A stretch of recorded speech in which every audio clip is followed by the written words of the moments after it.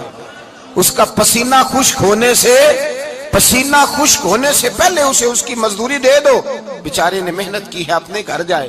یہ نہیں کہ اس نے مزدوری کیا تو تم نے کہا نہیں نہیں ادھر سے پینٹ صحیح نہیں ہوا، یہ تو لے جا 2000 اور پھر میں تیرا حساب کروں گا، ابھی ذرا میں چیک کرا لوں 2-4 لوگوں کو بلا کر کے۔ وہ فلاں جگہ سے نا ایک کونا خالی رہ گیا۔ اللہ سے ڈرنا چاہیے، اللہ سے ڈرنا چاہیے۔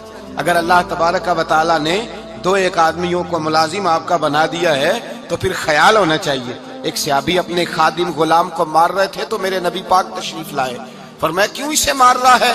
حضور غلطیاں بڑی کرتا ہے۔ تو نبی پاک نے فرمایا جتنا تجھے اس پر اختیار ہے نا اس سے کہیں بڑھ کر میرے رب کو تیرے اوپر بڑا اختیار ہے۔ کہا حضور یہ بڑی غلطی کرتا ہے، میں آخر کتنا معاف کروں؟ تو حضور نے فرمایا اتنا معاف کر جتنا میرا رب تجھے معاف فرماتا ہے۔ پتہ ہے تیری صبح سے لے کر شام تک کتنی کوتاہیاں ہیں۔ درگزر کا حکم دیا۔ پہلا حق یہ دیا مزدوری طے کرو، دوسرا حق یہ دیا پسینہ خشک ہونے سے پہلے ادا کرو، تیسرا حق یہ دیا کہ اس سے درگزر کرو، غلطی ہو جائے تو درگزر کرو۔ تو یا رسول اللہ مزدوری کتنی دیں؟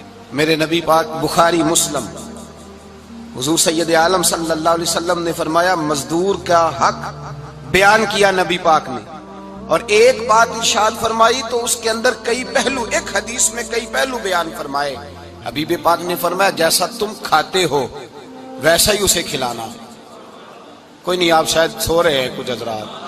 جیسا خود کھاتے ہو ویسا ہی، بھئی بس ختم ہو گئی بات۔ اتنی بڑی بات کر دی سرکار نے۔ کبھی دیکھا ہے آپ نے کہ مزدور کو ایسے ہی کھلایا جا رہا ہو جیسا مالک کھا رہے ہیں؟ حضور نے فرمایا بھئی مزدوروں کا حق یہ ہے کہ جیسا تم نے کھانا ہے ویسا اسے کھلانا ہے، اور فرمایا جیسا تم نے پہننا ہے ویسا اسے پہنانا ہے۔ اور پھر میرے حبیب کریم علیہ الصلوۃ والسلام نے ارشاد فرمایا اس کی ہمت سے بڑھ کر تم اس پر بوجھ نہیں ڈال سکتے، جتنا کام وہ کر نہیں سکتا اتنا تم اسے دے نہیں سکتے۔ اور فرمایا اگر اتنا کام دینا ہے جو اس کی ہمت سے زیادہ ہے تو میں اس کے مالک کو کہتا ہوں وہ بھی اٹھ کے مزدور کے ساتھ کام پہ لگ جائے، اٹھے اس کے ساتھ کام میں شریک ہو جائے۔ مزدوری کا بھی تعین فرمایا، اور پھر اس کو کام کس مقدار کا دینا ہے، مزدور کو کس قدر زیادہ اس پر بوجھ ڈالا جائے گا، یہ بھی مصطفیٰ کریم نے بیان فرمایا۔ فرمایا جو لا یکلف اللہ نفسا الا وسعہا، اللہ بھی تم پر وہ بوجھ نہیں ڈالتا جو تم اٹھا نہیں سکتے، تو کسی مزدور کو تم ایسا کام نہیں بتاؤ گے۔ حضرت عثمان غنی رضی اللہ تعالیٰ عنہ ایک دن حضرت عمر فاروق سے کہنے لگے عمر بس کر دے یار، تیرے بعد بھی تو لوگوں نے خلیفہ بننا ہے، کیسے کوئی تیرے رستے پہ چلے گا؟ تو حضرت عثمان غنی سے جناب عمر کہنے لگے کیا ہو گیا؟ آپ فرمانے لگے کل میں دیکھ رہا تھا کہ لوگ باغ میں مزدوری کر رہے تھے اور آپ امیر المومنین ہو کے ان کا ہاتھ بٹا رہے تھے، ہاتھ بٹا رہے تھے۔ تو حضرت عمر کہنے لگے بوڑھے تھے، بیمار تھے، مزدوری کر رہے تھے تو پسینہ بہہ رہا تھا، کیا ہو گیا اگر تھوڑا سا میں نے ساتھ دے دیا؟ حضرت جناب سیدنا فاروق اعظم یہ لفظ کہتے ہوئے رو پڑے۔ آپ فرمانے لگے میں کسی بادشاہ کا شہزادہ نہیں، میں بھی اسی باپ کا بیٹا ہوں جو اونٹ چرا کے گزارا کیا کرتا تھا۔ میں نے آگے بڑھ کے لوگ حیثیت بھول جاتے ہیں، اپنی حیثیت بھول جاتے ہیں۔ اللہ تبارک و تعالیٰ جب کچھ عطا کرتا ہے ان کا رویہ اپنے ماتحت سخت اور جابرانہ آمرانہ ہو جاتا ہے، اس قدر زیادہ ان کے لب و لہجے میں کڑواہٹ آ جاتی ہے، اس قدر زیادہ ان کی طبیعتوں کے اندر سختی اور غرور بھر جاتا ہے کہ وہ احساس ہی نہیں کرتے کہ جو سامنے بیٹھا ہے وہ بڑا ایک دکھی انسان ہے اور وہ تکلیف میں ہے، وہ آزمائش میں اپنے آپ کو مبتلا سمجھ رہا ہے۔ حضرت ابو ذر غفاری رضی اللہ تعالیٰ عنہ فرماتے ہیں میں اپنے ماتحتوں کے حق میں بڑا سخت تھا، سخت تھی میری طبیعت، میرے غلاموں کی جرت ہی نہیں تھی کہ وہ میرے سامنے گفتگو کر سکیں اور ٹھہر بھی سکیں۔ فرماتے ہیں جس دن میں کلمہ پڑھنے گیا، جس دن میں حضور کی بارگاہ میں، تو میں نے کہا حضور کوئی خاص نصیحت؟ تو نبی پاک نے فرمایا میری نصیحت تیرے لیے یہ ہے کہ جیسا تو نے کھانا ہے ویسا ہی غلام کو کھلانا ہے، جیسا تو نے پہننا ہے ویسا ہی غلام کو پہنانا ہے۔ حضرت ابو ذر کہتے ہیں جو میرے اندر کمی تھی وہی میرے نبی نے نصیحت کر دی، جو میرے اندر کوتاہی تھی وہی غیب جاننے والے رسول نے بتلا دی. فرماتے میں گھر گیا, جب میں جاتا تھا تو ملازموں کا سانس خشک ہو جاتا تھا, وہ کانپنے ہانپنے لگتے تھے کہ جانے اب یہ کیا کرے گا. حضرت ابو ذر غفاری فرماتے میں گیا, ایک شخص سے میں نے کہا کھانا پکاؤ, کھانا پکایا, دسترخوان پہ لگایا اور اپنے سارے ملازموں کو کہا آؤ یار میرے ساتھ بیٹھ کے روٹی کھاؤ, آؤ سارے میرے ساتھ بیٹھ کے کھانا کھاؤ. فرماتے انہوں نے کھانا کھایا. پھر میں ان کو بازار لے گیا, جیسے کپڑے میں پہنتا تھا ویسے ہی میں نے ان کے لیے بھی خریدے. فرماتے ہیں میرے غلام کہنے لگے آقا خیر تو ہے نا, خیریت تو ہے نا, کیا ہوا, مزاج مبارک تو ٹھیک ہے, کیا ہو گیا. اور یہ جو ہم فضا کو اتنا خوبصورت دیکھ رہے ہیں اور یہ جو ہم اتنی پیاری رمجھم برستی دیکھ رہے ہیں, یہ جاری رہے گی یا ایک دن کی ہے. تو حضرت ابو ذر غفاری رو پڑے, کہنے لگے اب تمہیں ابو ذر غفاری بدلا ہوا ملے گا, اس لیے کہ اب میں وہ نہیں رہا, اب میں رسول اللہ کا کلمہ پڑھ کے غلام مصطفیٰ